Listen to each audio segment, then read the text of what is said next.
While most would agree that the Iran hostage crisis was Jimmy Carter's greatest flub, it turns out that the Queen Mother had a different opinion, and it all has to do with what he did to her during his first official visit to the UK. Just 4 months into what would end up being his only term, Carter flew across the pond to attend the annual G7 summit in London. Because Queen Elizabeth's Silver Jubilee, a celebration of her 25th year on the throne, was happening at the same time, all visiting world leaders were invited to attend a banquet at Buckingham Palace. Everything went fine until it came time for Carter to part ways with the royal family. This was when he allegedly kissed the Queen Mother directly on the lips before leaving.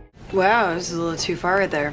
While there are surely photos and videos of the event, no press member was lucky enough to actually capture this specific moment. The only thing we see in the footage from that evening is a smiling Jimmy Carter standing there with the Queen Mother and others as they line up for a formal portrait. Words are spoken between them, but it's impossible to decipher what they're actually saying to each other.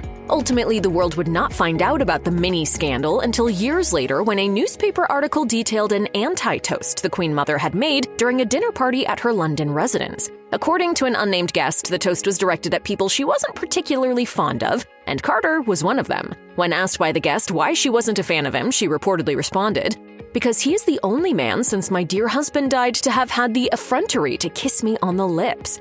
This apparently wasn't the only time the Queen Mother spoke of the alleged kiss. As detailed in her official 2009 biography, royal biographer William Shawcross claimed to have talked with her about the incident at one point. During the conversation, she described how she had taken a sharp step backwards when Carter leaned in, and that it hadn't been enough to stop him. It goes without saying that this account definitely holds a bit more water than that of the unnamed dinner guest who spoke to the press about the Queen Mother's alleged anti-toast. So what did the man himself have to say about it all? According to Carter, the kiss did actually happen, but not the way the press initially detailed it. In his autobiography, he attempted to set things straight, clarifying that he, quote, lightly kissed her on the cheek. He went on to write, "More than 2 years later, there were reports in the British papers that grossly distorted this event, stating that I had deeply embarrassed her with excessive familiarity. I was distressed by these reports, but couldn't change what had happened, nor did I regret it."